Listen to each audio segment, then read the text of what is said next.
ये कोई पहला टेररिस्ट अटैक नहीं है। 37 टेररिस्ट अटैक ऑलरेडी हो चुके हैं कश्मीर में जब से अमित शाह होम मिनिस्टर बना है। कुरान के बारे में थोड़ा मोड़ा मुझे नॉलेज है। आई वोंट से कि मुझे इतना अच्छा नॉलेज है, बट जितना भी नॉलेज है वहां पे कहीं भी नहीं लिखा है कि जाओ हिंदू को जाके मार पीट करके आओ, हिंदू को जाके पीटो। मेरे को तो नहीं लगता ये कहीं पे लिखा हुआ है। सो ठीक है, तुमको अगर लगता है लिखा हुआ है तो तुम लोग गवार हो तो कोई बात नहीं। मेरा ये मानना है कि टेररिज्म का कोई रिलीजन नहीं होता।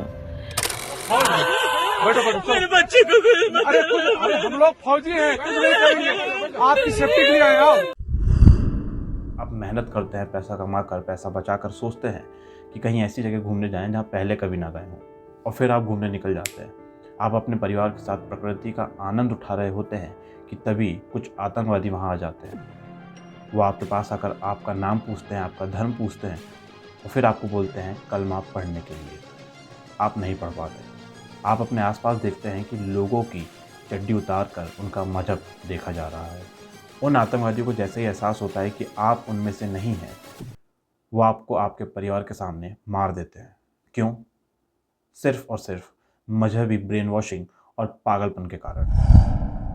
ये पहली बार नहीं है कि आतंकवादियों ने हिंदुओं को टारगेट किया। उनकी ब्रेन वॉशिंग का जो बेस है वो गैर मुस्लिम या कहें काफिरों को मारने के विचार से ही शुरू होता है। मतलब उनके हिसाब से जो अल्लाह को नहीं मानता उसे जीने का कोई हक नहीं है। अब मुस्लिम कहीं पे भी हो वो तो अल्लाह को ही मानेंगे। तो आतंकवादी मुस्लिमों को टारगेट करना ही नहीं चाहते, क्योंकि उनके हिसाब से तो अल्लाह को वैसे भी मानते ही हैं और वो काफिर नहीं है।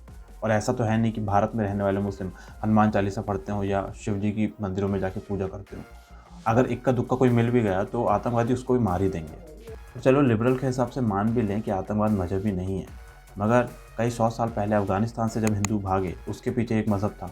पाकिस्तान और बांग्लादेश से जब हिंदुओं का पलायन हुआ तब उसके पीछे भी एक मज़हब था। कश्मीर में कश्मीरी पंडितों के साथ बर्बरता हुई, उन्हें भगाया गया, उसके पीछे एक मज़हब था। और अभी बंगाल के मुर्शिदाबाद में जो हत्याएं हो रही हैं, जो हिंसा हो रही है, जो हिंदुओं का पलायन हो रहा है, उसके पीछे भी एक मज़हब है। और आतंकवाद को तो हम सब जानते ही हैं कि वो कैसे होता है। ताजुब की बात यह है कि ये सब एक हिंदू बहुल राष्ट्र में हो रहा है।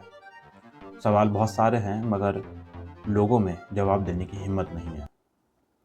जिन लोगों की हत्या इस आतंकवादी हमले में हुई, हम प्रार्थना करते हैं कि भगवान शिव उनकी आत्मा को शांति दे और अपने चरणों पर उन्हें स्थान दे।